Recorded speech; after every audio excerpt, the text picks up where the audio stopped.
everybody. My name is Kristin Eckard. I'm an operations manager with Sodexo, and we're here representing One Team Kitchen. This is my sous chef today, my nephew Cassius. We're going to be preparing a Spanakopita for his mom's birthday dinner.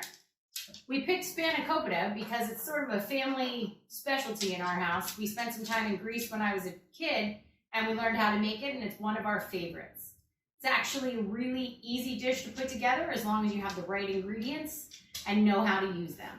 So we're going to show you, even a 5-year-old can do it. Again, what we have here is frozen chopped spinach, some feta cheese, 1 egg, half of a chopped sweet onion, and for a little flavor, you can't have Greek food without some dill weed. So we'll add a couple dashes of dill weed in there to give it a nice rich flavor. And I also like to keep a little all-purpose Greek seasoning on hand. This one in particular is salt-free because there's definitely plenty of salt in the feta. And you know, we all have to look out for our tickers. We'll splash that in there. We're going to give this a good mix. Cash, you want to mix that up? Let me help you there, buddy. Come on. Oh, I forget you're a lefty. That's why. All right, now you can go back to town, buddy. So you saw my ingredients before. I just use a basic box phyllo dough that you'll find in your freezer section at the grocery store. It usually comes in 2 rolls, and you'll unwrap it out of the plastic in the roll, and you want to keep it in between. This is a damp towel. You want to keep it in between the towels so the sheets don't dry out. The trick to phyllo dough is keeping it extra rich. You can either use olive oil or a butter or a little bit of both. I like to use good old-fashioned olive oil because we are cooking Greek. So all you need is just a little pastry brush, grill brush. We'll put a little olive oil in a bowl.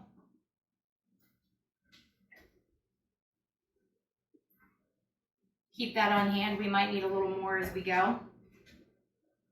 Cash, you want to go ahead and spread that on the bottom of the pan. Just going to do a light paint the whole bottom of the pan there. And this is the part that takes the most time, is you want to just pull up 1 super thin sheet of the phyllo dough, drop that in the pan, and you're going to do on these in between, you want a really light, quick brush of olive oil in between. We're going to go about halfway through this package with the same process. Sometimes it's tough to only get 1 piece. That's fine. There is no absolute perfection when you're working with this particular dough. You get the right amount of oil in there and it adds a beautiful, delicious crispness. Ultimately, your goal is to use about half of the package for the bottom layer. And then we will fill it up, and then we're going to put in the second layer on top in the same style with all the layers in oil and or butter. The bottom layer set and ready. Cash is an awesome oil painter here with the phyllo dough. So now that you have about half of your phyllo dough in the bottom of the pan all layered up with oil, ready, and so it'll get good and crunchy in the oven. Now we're going to fill it with all this delicious goodness. Of course. All right. We're going to just take all this yumminess and put it right in the middle of that dough. Move it turn it that way. Hold it this way. That's all. Because then you can get your scoopy angle. Coming in with a second spoon here.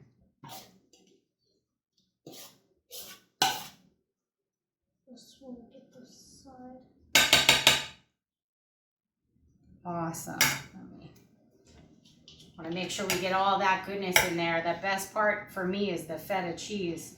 And then, you know, it makes it healthy because we've added spinach, right? And olive oil, it's the good fat. All right, once you get that layered in there, nothing special, just enough to fill the pan.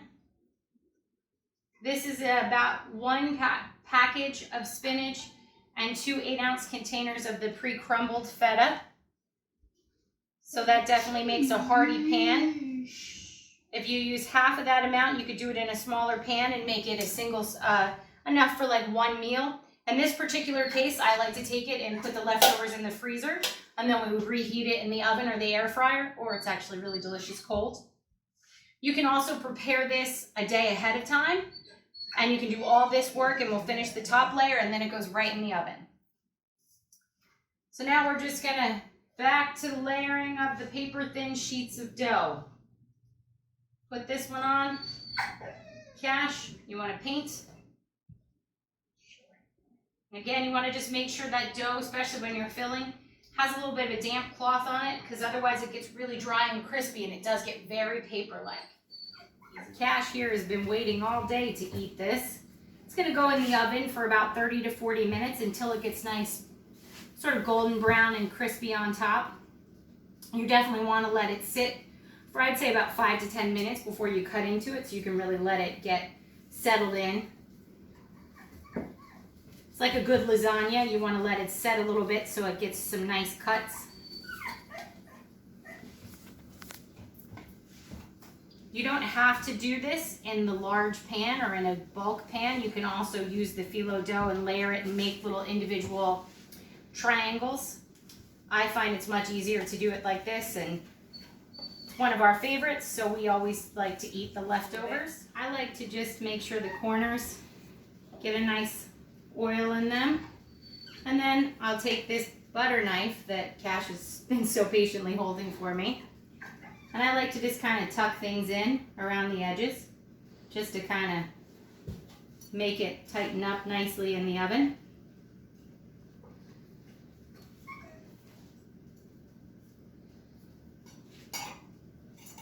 Just kind of poke those sides down, tidy it up a little bit. Some folks also like to score the top of the dough to try and stop it from flaking off. I sometimes do, sometimes don't. This time we're not going to, just so you can see how simple the dough is going to come out of the oven. So here we go. We have our delicious spanakopita ready to go in the oven. Okay, so we've got our fresh first slice of spanakopita fresh out of the oven. Look at that crispy deliciousness. Serving it up with a little Greek salad.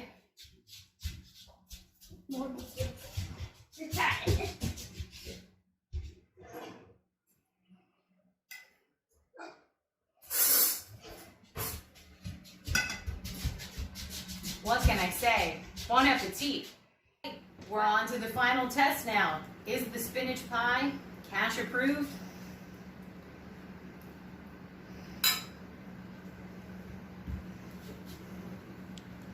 I think it's a winner. This is a very simple dish that you can make at least 24 hours in advance. It's easy to freeze. It makes for a fantastic dinner and something a little different and fairly light. Thanks for joining us here at One Team Kitchen, Gettysburg, PA.